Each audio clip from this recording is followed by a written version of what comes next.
Chapter 24. Rewind. Joseph? Ryu whispered. He reached out to touch Joseph's face, and he whimpered when he felt Joseph's soft and warm cheek under his fingertips. Joseph raised his hand and held tightly onto the other's hand that was caressing his face. It's me, Joseph. I'm alive. Ryu pulled the hand that was holding onto his hard, pulling Joseph into his laps and wrapped him in his arms tightly as he sobbed on Joseph's shoulder. Joseph rested his cheeks onto of Ryu's head, his own tears threatening to fall. I'm sorry. He whispered. I'm so sorry that you have to see that, but it's the only way. The only way to let me escape without the king being suspicious. Joseph kissed Ryu's temple. I'm so sorry, love. Ryu pulled away, tears still streaming down his face. Joseph smiled softly and wiped them away gently. Then he proceeded to kiss his forehead. Ryu sniffled but smiled. He tightened his arms around Joseph's waist and mumbled, Don't ever do that again. Well, there's no promises, but if I ever going to do these kind of skit again with Bethany and Sebastian, you'll be the first one to know. Joseph mumbled back. Ryu gave a watery smile before continued to nuzzle Joseph's neck, taking in his scent. While the two mates were being lovey-dovey, the royal vampires stood at the back. Lysiane was sporting a smile, and the other two was wiping their tears away. They all turned to the doorway when they heard someone cleared their throat. Not meaning to break you, lovebirds, but we're running out of time. The next patrol's going to arrive any minute, so we got to go now. Queen Themia wiped her tears and sniffled. Yes, let's clear everything up after we escape from here.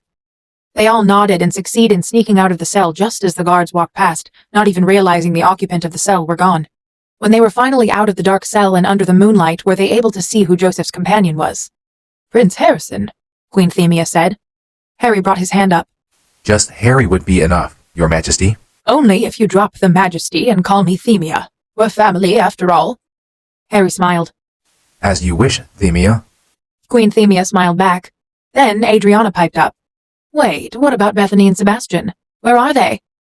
They're staying. They can't. Anelia's a mind controller and they're under her spell. Who knows what else she's making them do? Harry smiled. It's part of the plan. Don't worry. All will be revealed when we leave this place. How? Lysiane asked. We're in the middle of nowhere and it'll take us hours to get out of this area. Something caught Joseph's eyes from their hiding spot and he turned to see what it was. He smirked when he saw what it was. I got an idea. A van stopped in front of a storage house as half a dozen vampires unloaded the stuff from the van and into the storage house. One of the vampire felt someone poked his shoulder. He turned and saw Joseph with a smile on his face. Hi. Joseph waved. The vampire was bewildered as he took in Joseph's sudden appearance. Then Ryu appeared behind the vampire. Bye. And hit the vampire's pressure point, making the vampire faint. Joseph caught his in time and dragged his body away. Ryu turned and saw that the rest were too knocked out. Great plan, kid. Lysiane said and patted his shoulder. Joseph beamed. Thanks. Harry took the driver's seat and started the engine. Hop in and get comfy. It's going to be a hella long ride. Where are we? Queen Themia asked as she got out of the van and was faced with a huge gate. Harry stopped the car and got out of the car. Welcome to the Red Wolf Palace. Harry howled and the huge gate opened itself. Neat. Ryu whispered. Harry grinned and led them inside the Red Wolf Pack's territory. Soon, dozens and dozens of warrior wolves rushed out and growled at the intruders. The wolves parted ways for a person as that person yelled, Who is it? Why had you come? Harry smirked when he saw the speaker. Don't even remember me now, huh, brat? Here I thought I was the older one. The person stopped dead in his track, and then a grin spread across his face. Harry. The person rushed over and gave Harry a huge hug. Harry laughed. You've grown taller, Grayson. Heard you found your mate. Congrats. The person now identified as King Grayson smiled and patted Harry's back. Of course. It's almost a decade. Grayson laughed. Then he saw his company. He nodded at Queen Themia and she nodded back. You all must be the runaway royals. Let's go in. Madame Penelope's already inside. Judging from your reaction, Penelope had already told you? Harry asked as they made their way into the palace. Partially. Ryu leaned closer to Joseph and whispered, Who is this, madam? Madame Penelope. Ah, you've all arrived safely, a bubbly blonde-haired lady said. That's Madame Penelope. Don't let her youthful face fool you. She's probably older than all of our age combined. I heard that, Joseph, Penelope sing-songed. Joseph let out an eep before he hid behind Ryu. Penelope. Penelope ignored Joseph in favor of Harry's hug. Hello, Harry. I'm glad you all have escaped unharmed. No, thank you for helping us back there, or Joseph would have been dead for real back there. Ryu wrapped his arm around Joseph's waist at that. I'm glad I've made it in time, How did you know we were in danger, though? Joseph asked. Penelope smirked. Oh, I didn't tell you? Shame. I'm part seer. Joseph stuck his tongue out at her, and Penelope proceeded to chase Joseph around the throne room. Harry sighed. He reached out his hand and grabbed both of them at their collar. Enough. Both of them slumped in Harry's hold and sulked. Queen Themia giggled behind her hand. They looked like kitten getting scolded by their father. Harry placed them both back on the ground when they agreed not to fight again after some protesting. Who started it? I've called Rudolph and Ramona. They'll be here in an hour so we can proceed with our plan. So how about we use that time to get things clear? They all moved to the living room, and once they're all comfortable, Penelope started the story. I had a vision of Bethany killing Joseph. Ryu's breath hitched. Joseph placed a comforting hand on top of Ryu's clenched one. Joseph opened it hand gently and slipped his hand into his. He squeezed Ryu's hand and was returned with the same gesture. And Sebastian killing Harry. From that vision, I know that Bethany and Sebastian wasn't themselves. Their face was blank and didn't even blink when they went for the killing blow. The only reason would be that Bethany and Sebastian was being controlled, so I immediately rushed here to inform Grayson and tried to find a cure. Penelope turned to Joseph and gave him a smile. It was actually thanks to the wolfbane you had delivered to Grayson that solved the problem. Joseph looked at her bemused. How? Those wolfsbane played a big part on the making of the antidote. Turns out, if you mixed unicorn tear, phoenix feather, and wolfsbane, you'll get a reversing potion and anti-mind control potion. Penelope mused. Moving on. After I found the cure, I spell myself into the castle without anyone knowing, and dropped a letter to Bethany. What's that? Sebastian asked when he saw a small piece letter in Bethany's hand. How did you get that? Bethany smirked. Madam Penelope, she found an antidote to prevent us being mind-controlled. That was fast. Harry mused. You know, Madam Penelope, always one step ahead of us. Sebastian chuckled. So what did the note say? Joseph asked. Other than finding the antidote, it says that I'm going to be mind-controlled and kill you. More like execute you. Wow. Joseph hummed. What about Harry and I? Sebastian asked. You'll be executing Harry, but in a more secure place, as most of the vampires didn't know that Harry's got captured. More so, getting executed. Good point. And we'll get the antidote minutes before the execution, so the antidote will last longer. Bethany finished, explaining the letter. So we have to act then. Joseph asked. Yep, you do, Bethany answered. In front of the whole court, too. Bethany turned to Joseph, who looked solemn. In front of Ryu and the others. Joseph sighed. This is going to kill him. Bethany nudged her foot at his leg. At least it's all just an act.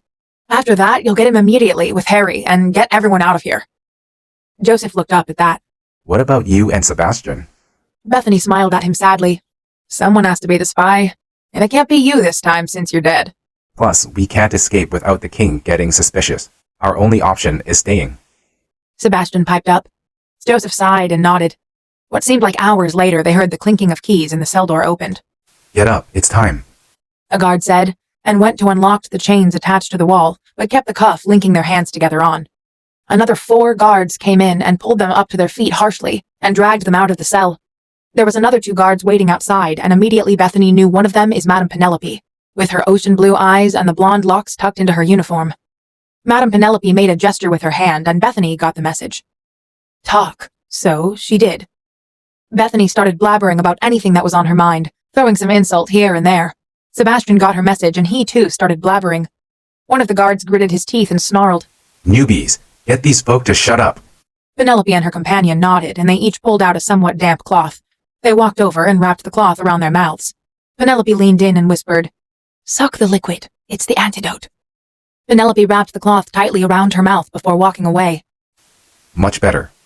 The guard said, and they started walking. They reached a certain point, and Anelia was there, waiting. They got you muzzled. Ha! She smirked before her eyes turned red and casted her spell on them. Bethany faked her mind control as she stiffened and forced her face blank. For the corner of her eye, she saw Sebastian doing the same. Joseph proceeded to throw insults at Anelia, but it was ignored as a guard dragged him out of sight. You two bring those 2, Anelia pointed at Sebastian and Harry, down to the other cell. Keep an eye on the execution. Anelia smirked at Bethany's blank face. I'll be in the hall, enjoying the show, before leading her and 2 other guard down another path. Genius. Lysiani murmured. Penelope smirked. Of course. Joseph grumbled. What's that, brat? Penelope sneered at Joseph. Nothing. Just you being a show-off. Why you? So how are you going to deliver the antidote to them, and how long does it last? Harry cut in before a catfight can start. From my opinion, I'll say about half a day before it wears off. And for the delivery part... Penelope was cut off when the door opened and Randolph and Ramona came rushing in. Where's Bethany and Sebastian? Oh, here we go again.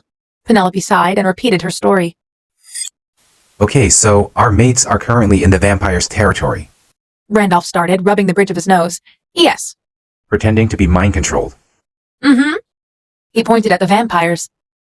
They're royal vampires and Joseph's maternal family. Indeed. And we have to deliver the antidote that's keeping Bethany and Sebastian every 12 hours? Kinda sums it up, yes. Randolph sighed. Well, if it's them, things are never easy. Ramona smiled. But you still love them. That I do. But how are you going to deliver them? Ah, yes, as I was saying, before you 2 rudely interrupted me with your entrance. Randolph and Ramona smiled sheepishly. Who would be better than that 2 foxes? Penelope smiled. Randolph was confused. Jace and Valerie? But they're humans now. Penelope smirked. Bruja visited me a few days ago. They're kitsunes. What? They're from a long line of kitsunes. Their grandmother was one, though the kitsune gene in her was already dampened, as her father had made it a human. Their grandfather was also a human, so the kitsune gene was further dampened, and their offspring was more human than kitsune, as the human gene had overcome the kitsune gene. Jace and Valerie, too, wasn't supposed to be one, too, but with the experiment it had awakened the dormant kitsune gene in them, and after so many years being in their fox form, their kitsune gene grew, and with the help of the chemical inside their blood, they, too, can shift into either forms, like Werewolf does. Wow. Yes, quite fascinating. So, Jason Valerie's delivering the antidotes, Ramona said. But how? They don't even know how to shift back, let alone walk into enemy's territory without anybody noticing. So we teach them. Joseph said as he leaned back. Leave that to me. Harry said. Teaching newbies how to fight is my specialty after all. Joseph shivered from across him. I can teach them about every inch of the castle. Lysiani said.